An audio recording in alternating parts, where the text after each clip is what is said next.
E aí, turma boa, sejam todos bem-vindos ao canal Sala Web de Aula, auxiliando a educação. Eu sou o professor Fernando Silva e esta é mais uma videoaula do nosso canal. Hoje nós teremos videoaula de Ciências nono ano do projeto Professores e Alunos Conectados. Então vamos lá para o nosso conteúdo de hoje. No nosso conteúdo de hoje, vamos falar mais um pouco sobre hereditariedade, só que em humanos, e também vamos falar sobre os grupos sanguíneos. Este conteúdo você encontra nas páginas 215, 216 e 217 do seu livro didático. Então vamos comentar um pouco mais aqui. Lembrando que nós já iniciamos esse assunto lá no início do projeto Professores e Alunos Conectados. O link da videoaula da primeira parte desse assunto vai ficar aqui na descrição e a gente vai colocar aqui um cardzinho aqui também para você, se você tiver interesse, dar uma revisadazinha no que a gente falou inicialmente sobre este assunto, ok? Então vamos aqui para o nosso conteúdo dessas páginas 215 a 217. Hereditariedade em humanos, a gente falou bastante sobre os experimentos de Mendel, né, sobre a cultivação de várias gerações de ervilhas, certo? Muitos geneticistas já fizeram o mesmo, promoveram vários cruzamentos envolvendo plantas ou animais de laboratório e analisaram as características dos seus descendentes. O ser humano está sujeito também às mesmas leis da genética que regem os demais seres vivos. A única diferença é que não é aceitável fazer cruzamentos propositais entre seres humanos, apenas para verificar as características dos seus descendentes. Ou seja, forçar o cruzamento entre seres humanos para ver como serão seus descendentes, certo? Isso é feito de forma prática, analisando as características dos indivíduos que vão ser observados, certo? E, com base neles, observar essas características dos seus pais, seus avós, bisavós e assim por diante, para poder determinar um padrão, ok?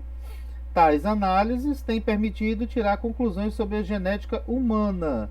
As ilustrações aqui ao lado, certo? Mostra algumas características humanas que são condicionadas por um único par de alelos, certo? Aqueles parzinhos que estão lá dentro dos genes, dentro dos cromossomos, tudo isso visto na primeira parte. Por isso é importante você, se não estiver lembrando, porque já faz um bom tempo, foi no início do nosso projeto, você dá uma olhadinha nesta videoaula desse primeira parte desse assunto, certo?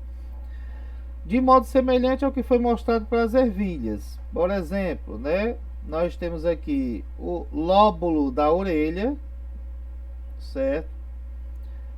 Solto é uma característica de genes dominantes, ou seja, é a maior parte, né, das características são lóbulo de orelha solto, certo? Essa partezinha aqui.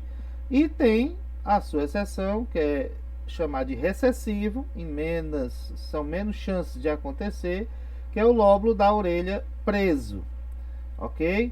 Mesma coisa nós temos, por exemplo, a presença de sardas e a ausência de sardas. A presença é algo dominante, certo? Acontece na maior parte dos casos, certo? E a ausência de sardas é recessivo. A gente falando daqueles genezinhos, certo? Genótipo e fenótipo, certo? Genótipo é o par que se refere à característica do par de alelos e o fenótipo se refere à característica desse par de alelos, a característica condicionada a esse par de alelos, certo? Outra característica também é o bico de viúva, presente ou ausente. O que seria o bico de viúva, né? Esta formaçãozinha aqui dos pelos, certo? Aqui da cabeça, parte frontal superior, em forma de V, certo? Em forma de V. Daí o apelido bico de viúva, certo? Essa característica aqui, o cabelo aqui da parte superior da cabeça, certo? Aqui em forma de V. A presença é dominante, a ausência é recessiva, ok? Então, se a gente for considerar a presença ou ausência, por exemplo, pegando as sardas, eu vou usar S maiúsculo para falar sobre o alelo dominante e S minúsculo para falar do alelo recessivo. Como é uma combinação de um par, ou seja, um vem proveniente do pai, o outro vem proveniente da mãe, certo? Nós temos que, como o maiúsculo é dominante, onde tiver maiúsculo vai haver presença de sardas. Então nós temos o genótipo S grande e S grande, os dois alelos grandes, ele condiciona o fenótipo, ou seja, a característica sardas presentes. O genótipo S grande e S pequeno, tendo a presença do dominante, a característica se apresenta, ou seja, condiciona também a presença de sardas. Mas o genótipo S pequeno, condiciona a ausência de sardas. Por isso que ele é dito recessivo, porque precisa de uma característica apenas, uma combinação possível. Já o outro, duas combinações possíveis dão a apresentação desse fenótipo, certo? Por isso ele é dominante. Vamos ver aqui o exemplo, né? Se uma mulher e um homem, ambos sem sardas, tiverem filhos, os filhos poderão ter sardas, né? Nós temos a combinação, o homem é S pequeno, a mulher também. Combinando essas letras só vai dar S pequeno, certo? Isso aí a gente foi discutido como fazer, a gente vai relembrar já já aqui embaixo, ok? Então a resposta é não, certo? Se ambos os progenitores, né, o pai, o homem e a mulher, não possuem sardas, os dois são recessivos. Então só vai gerar filhos homozigotos, homo mesmo, certo? Nós temos o homozigoto recessivo, que são os dois pequenos, as duas letras pequenas, e o homozigoto dominante, que são as duas letras maiúsculas. Homo, mesma letra, mesmo jeitinho. Ou os dois grandes ou os dois pequenos, são homozigotos. Heterozigoto, diferente, né? Eu tenho uma letra maiúscula e uma minúscula. Ok? Então, todos os seus descendentes terão características de sardas ausentes, certo? Agora, imagine, isso é interessante para a nossa atividade de hoje, imagine um homem com sardas heterozigoto. Falou heterozigoto, então é uma letra maiúscula e uma minúscula. Que tenha filhos com uma mulher sem sardas, ou seja, ela é homozigoto recessivo, S pequeno. Os descendentes poderão ter sardas, todos eles ou apenas alguns. Então você vai fazer o quadro de probabilidade. Eu tenho os espermatozoides que vêm do homem e os óvulos que vêm da mulher. Se ele é heterozigoto, então nós temos que eu tenho um S maiúsculo e um S minúsculo. Vou combinar com ela que é homozigoto recessivo. Os dois S são pequenos. Então se eu pegar S grande com S pequeno, dá com sardas. Esse S grande com esse outro S pequeno, dá com sardas. Agora eu tenho um S pequeno que eu vou combinar com esse outro S pequeno, vai dar sem sardas. S pequeno com esse outro S pequeno vai dar também sem sardas. Então nós temos aqui que as chances de sair com ou sem sardas são iguais, ou seja, 50%. Eu tenho 4 combinações, cada combinação é 25%. Então eu tenho 25 com 25, dá 50. Eu tenho 50% de chance do descendente nascer com sardas e 50% de chance dele nascer sem sardas. Ok? Beleza? Vamos seguir aqui adiante. Na página seguinte, outro ponto que precisa ser enfatizado é que a característica ilustradas na lateral da página anterior, aquelas que a gente falou aqui, o lóbulo da orelha solto ou preso, sardas presentes ou ausentes, bico de viúva ausente ou presente, certo? São condicionados por um único par de alelos, ou seja, um único par, um vindo do pai e outro da mãe, condicionam isso.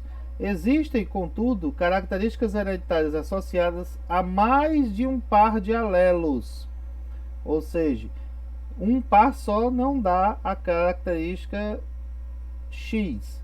Vai precisar de 2 pares, 3 pares, vai ser mais de um par de alelos. Exemplo dessas características associadas a mais de um par de alelos: a cor da pele, a cor dos olhos, a estatura, ou seja, mais alto ou mais baixo, certo? São alguns exemplos disso, ok? Por causa disso, os padrões com que tais características aparecem em descendentes são muito mais complexos. É uma coisa mais complicada de se buscar. Vai descender, o descendente vai ter ou não essa característica. Aí você tem que fazer um estudo mais minucioso, ok? Mas isso aí você vai estudar com bastante calma posteriormente, ok? Grupos sanguíneos, né? O nosso segundo tópico de hoje, ok? As situações em que uma pessoa perde muito sangue, por exemplo, num acidente, numa cirurgia, e necessita de uma transfusão de sangue, ou seja, precisa receber sangue proveniente de outra pessoa. Antes, porém, de realizar-se uma transfusão, devem ser feitos vários testes com o sangue do doador, certo? Neles, além de se verificar a presença de agentes causadores de doenças, ou seja, se a pessoa está com vírus ou bactérias ou outros quaisquer, também se avalia se o sangue do doador é compatível, nossa palavra principal aqui, né? Se é compatível ou não com o receptor. Então nós temos aqui as palavras-chave são doador, receptor e compatível, certo? Porque na antiguidade faziam-se as transfusões de sangue na base da sorte. Muitas pessoas morriam nessas transfusões. E aí foram se pesquisando o porquê das pessoas morrerem, né? Foi exatamente a característica do sangue dessas pessoas que receberam a transfusão coagular, né? Entupindo todos os vasos sanguíneos e a pessoa levando a pessoa à morte, ok? Então vamos ver aqui mais ou menos o que acontece e como fazer as transfusões corretamente. Você já ouviu falar de grupos sanguíneos? Em expressões como A positivo ou O negativo, essas expressões têm a ver justamente com o tipo de sangue e a possibilidade de usá-lo ou não numa transfusão, certo? Então nós temos aqui que o sangue do indivíduo pode ser classificado de acordo com 2 critérios complementares. Existem outros, mas vamos falar apenas desses 2 critérios, que é o sistema RH e o sistema ABO, certo? Então são os 2 sistemas que nós vamos falar, RH e ABO. No sistema RH de classificação, o sangue pode ser ou positivo ou negativo, certo?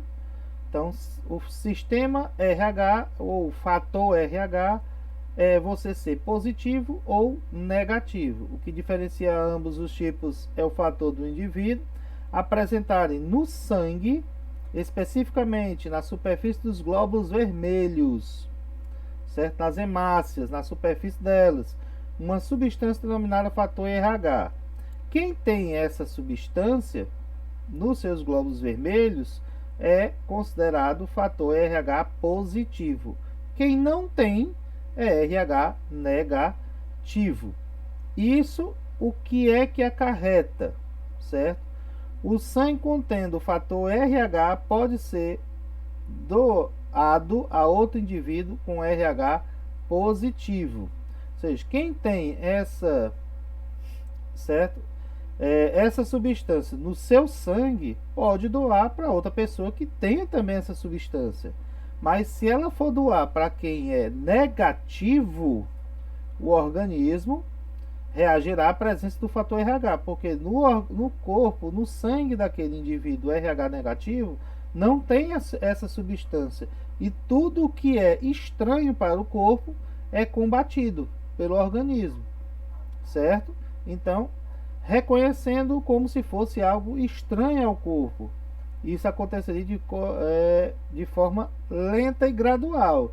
Ou seja, pode até que não aconteça algo mais grave na primeira transfusão, mas com certeza a partir da segunda transfusão de sangue seria violenta essa reação e levaria o indivíduo à morte, certo? Ah, mas quer dizer que na primeira tudo beleza?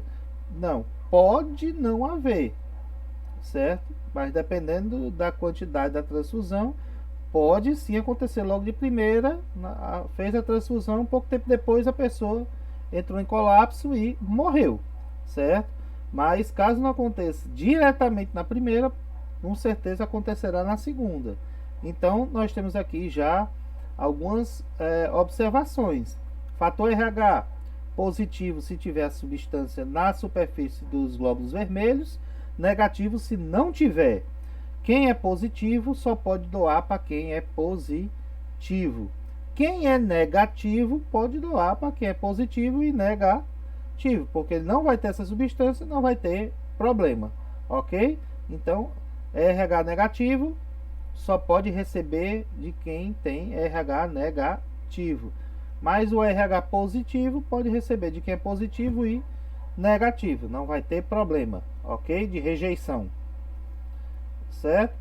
Então, nós temos também, voltando para os nossos alelos, a presença ou ausência do fator RH, condicionada a um par de alelos. Vamos considerar R grande, R maiúsculo, como dominante, e R minúsculo como recessivo. Então, quais são as combinações possíveis? Homozigoto dominante, R grande, condiciona fator RH positivo. Heterozigoto, porque eu tenho um maiúsculo e outro minúsculo. O maiúsculo é dominante, então também condiciona fator RH positivo. E homozigoto recessivo, os dois R pequenos, condiciona fator RH negativo. Ok? Beleza? Então vamos aqui adiante. Sistema ABO. No sistema ABO, o sangue pode ser classificado em um dos seguintes 4 tipos: sangue tipo A, tipo B, tipo AB e tipo O, certo? Beleza? A diferença entre esses tipos está na presença de uma certa substância na superfície dos glóbulos vermelhos do sangue, ok? As hemácias, condicionada por uma complexa interação genética. A seguir, há 2 tabelas. Uma delas ilustra as possibilidades do uso de sangue e transfusões quanto ao fator, sistema RH, e outra quanto ao fator sistema A ou B.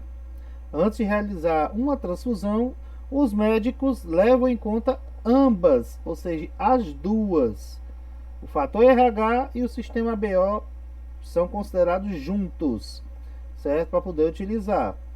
Assim, por exemplo, uma pessoa sangue AB positivo, isto é, sangue do tipo AB e tipo RH positivo, pode receber sangue de qualquer doador. E o indivíduo O negativo, por outro lado, só pode receber sangue de doador O negativo, ok? Para ajudar vocês, quem não entender muito bem essa tabela, certo? Eu deixei aqui um link, certo? Que eu vou apresentar aqui para vocês.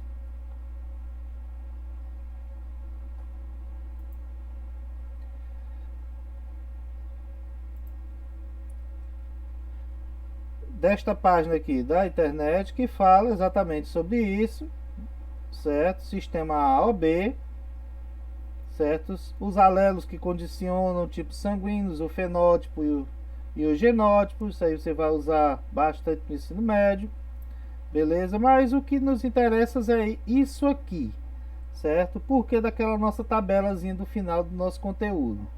Nós temos que no sistema ABO, vamos aumentar aqui um pouquinho, certo? Observe 4 tipos, beleza. Só que eles se caracterizam pela presença ou ausência de aglutinogênios e aglutininas. O que são esses dois? Aglutinogênios, certo? São substâncias encontradas na membrana plasmática, ou seja, na membrana que recobre as células das hemácias, glóbulos vermelhos. São os aglutinogênios. As aglutininas são os anticorpos presentes no plasma sanguíneo, ou seja, na parte líquida do sangue, ok? Então, o que é que isso me ajuda a entender essa questão de transfusões, certo? Porque que um tipo não pode doar para outro, ou um não pode receber de outro. Vamos lá, certo? Quem tem o sangue tipo A, nas suas hemácias, tem o aglutinogênio tipo A, certo? Como consequência, ele tem o aglutinogênio tipo A, mas no seu sangue produz aglutinina anti-B, ou seja, anticorpos que combatem o tipo B. Porque se ele produzisse o tipo A, ele mesmo, né, aí seria um suicídio das células, certo? Então, sangue tipo A produz aglutinogênio, na membrana plasmática tem aglutinogênio A, mas no plasma tem anti-B. O sangue tipo B tem o contrário, tem o aglutinogênio tipo B e no seu plasma tem o anti-A, que combate o A. O sangue AB possui os dois aglutinogênios, A e B. Como consequência, ele não pode ter anticorpos. Se ele tiver o A, ele mesmo se mata. Se ele tiver o B, ele mesmo se mata. Então, quem tem sangue tipo AB tem os dois aglutinogênios, mas não tem aglutininas, não tem anticorpos. Já o sangue tipo O não possui aglutinogênio na membrana das hemácias. Em compensação, ele possui os dois anticorpos, anti-A e anti-B. No que é que isso me ajuda a entender as transfusões? Quem é sangue A pode doar para quem tem sangue B? Não. Por quê? Porque se é sangue tipo A, tem aglutinogênio A, mas o B tem anti-A. Então, se o A doar para o B vai morrer. A mesma coisa, o B pode doar para o A? Não, porque o B tem aglutinogênio tipo B, mas tem o anti-A. Beleza? Vai matar. Então, quem é tipo A pode doar para AB? Pode, porque o AB tem o A e tem o B. Ele vai receber o A, não tem problema. E como ele não tem aglutinina, anticorpos, pode receber tranquilo. O AB pode receber do B? Pode, porque ele tem o A e tem o B. Ok? Ele pode receber do O? Infelizmente. Pode? Não, não pode. Porque mesmo não tendo aglutinogênio, mas ele tem anticorpos, aglutininas, tem anti-A e anti-B, vai matar. O sangue tipo O pode receber do A? Não, porque ele tem os dois anticorpos, então ele não pode receber nem do A, nem do B, nem do AB. Só pode receber do próprio O, ok? Então, voltando para a nossa tabelazinha, certo? Nós temos aqui fator RH, o doador e o receptor. Quem é positivo pode doar para quem é positivo, mas não pode doar para quem é negativo. Quem é negativo pode doar para positivo e negativo. Doador do sistema OB. AB pode doar para B? Pode. pode doar para qualquer outro? Não, só pode doar para AB. O A pode doar para o AB, como a gente viu? Pode, e pode doar para o A, mas não pode doar para o B e para o O. E assim por diante. O O, como não tem aglutinogênio, pode doar para qualquer um, inclusive para ele mesmo. Daí nós temos esses dois tipos de sangue. O AB receptor, porque ele pode receber do AB, do A, do B e do O. Então, o AB, quem? Negativo, é o receptor universal, certo? Porque se ele for positivo, ele só pode receber de quem é positivo, não pode receber de quem é negativo. Para ser universal, ele tem que receber de todos. Então, nós temos que o AB positivo é o receptor universal, certo? Ó, pode receber dos dois. Já o O negativo é o doador universal, certo? Ó, RH negativo pode doar para todos. E o O pode doar para todos os tipos sanguíneos. Então, o receptor universal é o AB positivo. E o doador universal é o sangue mais raro, é o O negativo, certo? Que vai poder doar para quem é positivo e quem é negativo, ok? Então esse aí foi o nosso conteúdo, certo? Vamos ver aqui. Nossa atividade: um casal com sardas, ambos heterozigotos, ou seja, os dois são S grande e S pequeno. S grande dominante, S pequeno recessivo. Poderão gerar descendentes sem sardas. Demonstre isso usando um esquema parecido com o apresentado na página 215. Voltando, um esquema parecido com esse, fazendo as combinações, mostrando as combinações e dizendo sim ou não, qual é a probabilidade disso acontecer. Ok? Então, deixei aqui o espaço para você fazer a sua anotação. Na 2, existem, contudo, características hereditárias associadas a mais de um par de alelos. A gente falou 3 exemplos. Cite esses exemplos dessas características que exigem mais de um par de alelos. Ok? O sangue de um indivíduo pode ser classificado de acordo com 2 critérios complementares. Quais são os 2 tipos de critérios utilizados para classificar o sangue de um indivíduo? 4. Qual a probabilidade de um casal, ele homozigoto dominante, para o fator RH positivo? Aí você tem que lembrar como é que eu coloco isso. Volta lá no nosso conteúdozinho e vê. Ele é homozigoto dominante e ela é heterozigoto recessiva, pro RH negativo, certo? Ele positivo e ela negativo. Qual a probabilidade desse casal gerar descendentes com fator RH negativo? Demonstre mostrando aqui as combinações. É quantos por cento? É 25%? É 50%? É 75%? É 0%? É 100%? Ok? 5. Como pode ser classificado o sangue no sistema ABO? Quais são os tipos?